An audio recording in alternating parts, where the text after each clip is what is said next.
Del libro Fue acá y hace mucho, una antología de leyendas y creencias argentinas, de Cecilia Romana, hoy les voy a leer La travesía de Diolinda. Diolinda era joven, y tal vez, porque los nombres dicen mucho de quien los lleva puestos, era linda igual que un sol. Vivía con su esposo Baudilio en La Majadita, un paraje de la provincia de San Juan, donde el viento sonda arrecia con su silbido cálido y seco. La casa no era de una familia de plata, ni mucho menos. Se conformaban con vivir en las afueras de la ciudad, atendiendo sus animales, porque Baudilio era arriero y además tenía sus propios caballos. Y llevando una vida tranquila, la vida de los recién casados que hacen todo juntos, y de esa forma no les pesa el trabajo ni la necesidad. El más valioso regalo que les había entregado el cielo era su hijo, un bebé de pocas semanas, regordete y de ojos vivos, que solía quedarse dormido mientras su papá rasgueaba en la guitarra una samba aprendida en la niñez. Y así pasaban los días entre los quehaceres domésticos y los cuidados de la caballada. A veces Diolinda iba a la ciudad a visitar a su familia y les llevaba una canasta de uva chinche que recogía de la añosa parra que trepaba en la glorieta. En esas tardes en que se quedaba solo, Baudilio caminaba por la huerta y pensaba: ¡qué suerte la mía! Porque Baudilio amaba a su esposa y eso siempre lo sabía, pero cuando ella se ausentaba el sentimiento afloraba con mayor fuerza. Al cabo de un par de horas de la partida de Diolinda, Baudilio la extrañaba locamente. Miraba hacia las nubes y se imaginaba la cara de ella en las formas de algodón, la sonrisa pura, los ojos negrísimos y el gesto decidido de su esposa. Bien sabía Baudilio que, a pesar de que ella era callada, tenía una voluntad de hierro y no dudaba un instante en trabajar a la par de la peonada con tal de ver crecer sus tomates rojos y dulces. Pero no todo era color de rosa en esos tiempos.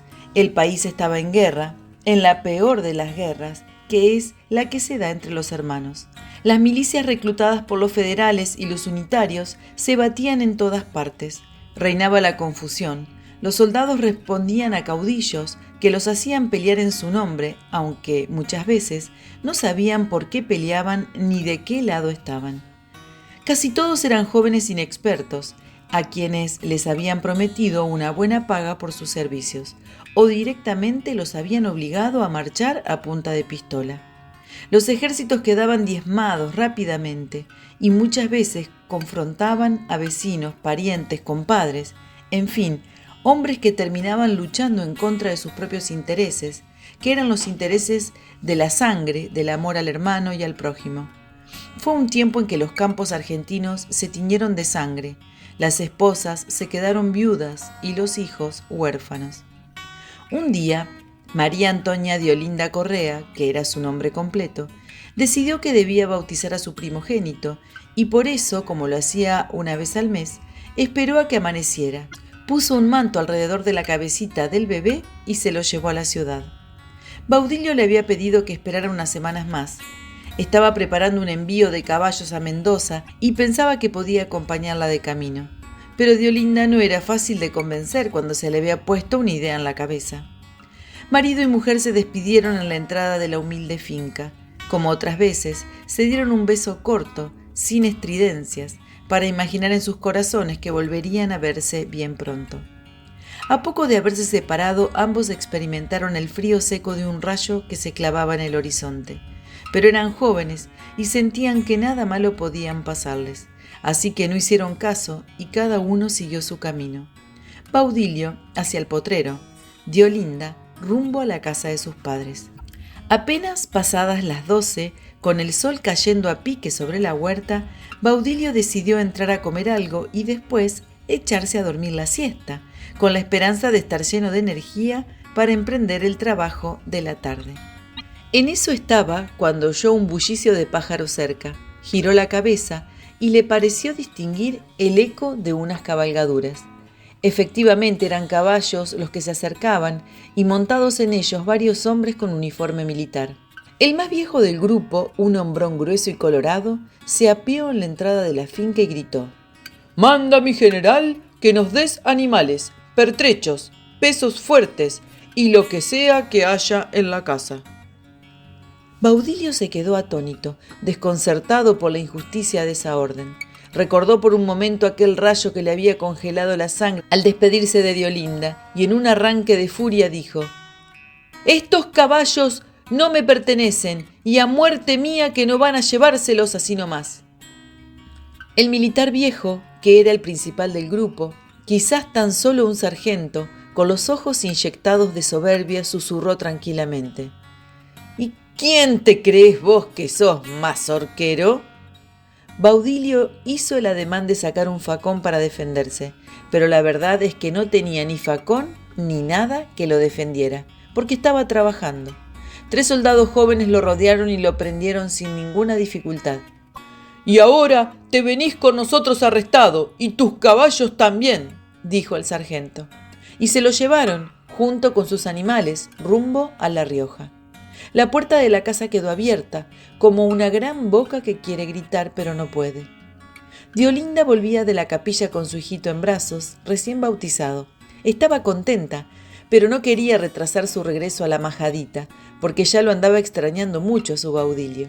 Se prometió que a la mañana siguiente, a primera hora, saldría para la finca, sin hacer caso a los ruegos de su hermana y de su padre, que le suplicaban que se quedara unos días más con ellos. Esa noche fue fresca, cosa rara en San Juan, a fines de la primavera. Un viento seco hizo chirriar los goznes de la ventana y el bebé durmió inquieto. A las 5:30, con los primeros rayos del sol, golpeó la puerta el hijo más chico de la comadre de Diolinda. Estaba cubierto de sudor. Las gotas de transpiración se le mezclaban con las lágrimas. «Se lo llevaron al Baudilio, señora. Ayer se lo llevaron».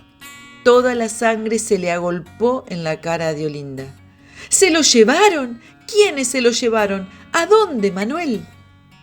«La montonera. Creen que a La Rioja le han pegado porque se resistía, señora». Fue tanta la desesperación que invadió a la joven esposa que casi se olvidó de que tenía al hijo prendido a su cuerpo amamantándose. No sabía qué hacer. Muchas ideas se le agolparon en la mente. Dejar el bebé al cuidado de su hermana y salir a buscar explicaciones. Ir hasta la finca y montar el mejor de los caballos para cruzar al galope la distancia que la separaba de Baudilio. Hasta pensó en quedarse en casa de sus padres rezando mientras esperaba que volviera su esposo. Pero ella no era así. La única salida posible era ir tras la montonera y recuperar a su Baudilio. Tal vez incluso convertirse en una de esas mujeres que pelean codo a codo junto a sus esposos. Pero separarse de él, nunca. Eso sí que no. La empresa era difícil. No podía contarle a nadie su proyecto, ni siquiera a su propia familia, porque la hubieran desalentado, o peor aún, le hubieran prohibido partir, la hubieran encerrado por su propio bien. Cerca de la casa de sus padres vivía un viejo sabio. Algunos lo tildaban de loco perdido, pero según la mayoría tenía el don de la evidencia. Diolinda fue hacia él y le pidió consejo. El viejo le dijo: «Escúchame bien lo que te voy a decir, mija. Seguí el camino de los algarrobos hacia el este y llévate al hijo tuyo, porque si lo dejas acá, estás en peligro de que te lo tome de rehén la misma montonera para obligarte a volver. Y hasta puede ocurrir que te lo maten si lo dejas, Diolinda». Una mujer joven, sana como era ella, no necesitaba mayores explicaciones para tomar la decisión. Volvió a cruzar el manto sobre la cabeza de su bebé, cargó consigo una botella de agua y se largó a caminar siguiendo el rumbo de los algarrobos, siempre hacia el este, como le había aconsejado el viejo. Al principio no le pareció difícil. Caminaba un par de horas y se detenía a descansar bajo los árboles copudos. En un brazo llevaba al hijo y en el otro la botella, que se iba vaciando, y pensaba volver a llenar cuando se encontrara con alguna aguada de esas que cruzan el terreno de vez en cuando.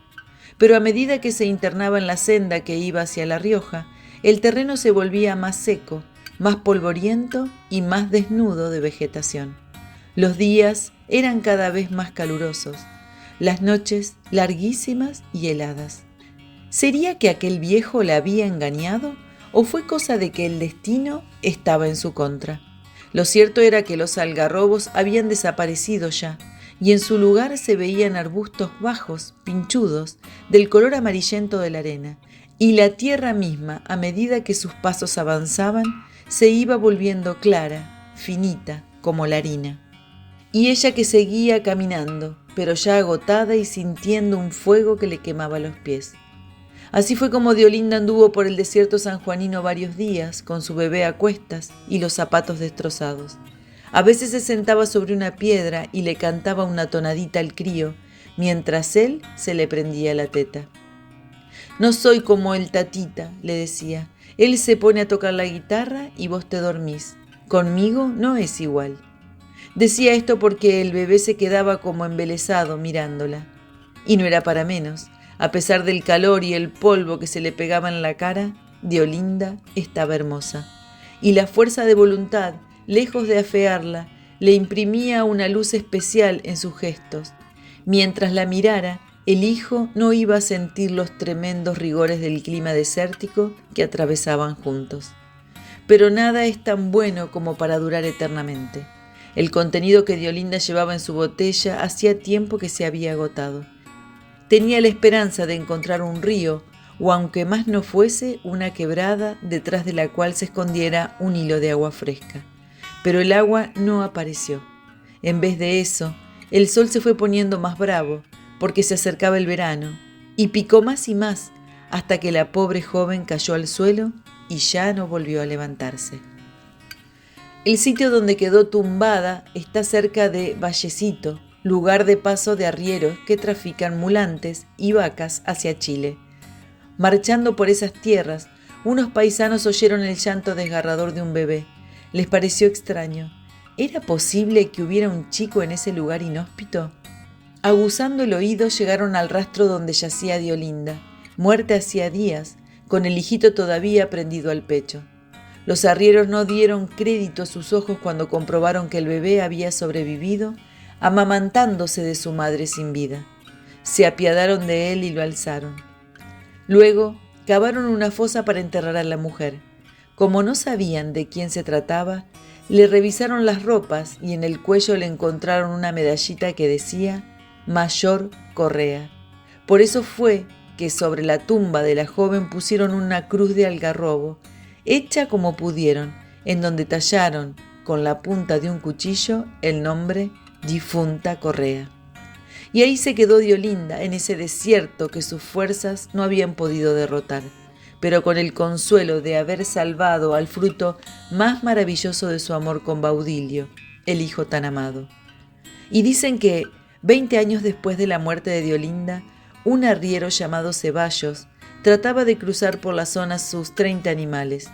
Era una noche pesada, de esas que anuncian rayos espeluznantes y piedras de enorme granizo. Con el primer destello del cielo, las vacas de Ceballos se dispersaron y desaparecieron entre las quebradas, como si se las hubiera tragado la tierra. Él se guareció bajo unas ramas y allí pasó la noche más fiera de su vida. Cuando amaneció y el cielo se abrió de golpe, el arriero comprendió que había perdido todo, no solo su fortuna, sino su buena fama, porque ya nadie le confiaría animales, visto y considerando que él no sabía cuidarlos. Se apoyó en un palo y empezó a llorar. «¿Por qué me haces esto, Dios?», preguntaba el cielo. En eso se dio cuenta de que no estaba apoyado contra un palo cualquiera, sino sobre una cruz que tenía grabada toscamente la leyenda Difunta Correa. Creyéndolo una señal o quizás porque ya no le quedaba otra esperanza, se arrodilló ahí mismo y rogó: «Difunta Correa, devolvedme mis animales y te levanto una capilla». Al ponerse de pie oyó un mugido. Siguiendo ese sonido tan familiar para él, se encontró, al final de la quebrada, con que todas sus vacas estaban juntas, masticando unos pastos duros que brotaban de entre las piedras. Al año siguiente, Ceballos cumplió su promesa y erigió un templo sobre la tumba de Diolinda, el templo de la difunta Correa en Vallecito, provincia de San Juan. Y así termina la travesía de Diolinda, la leyenda de la difunta Correa. Esta leyenda la leímos del libro Fue acá y hace mucho, antología de leyendas y creencias argentinas de Cecilia Romana.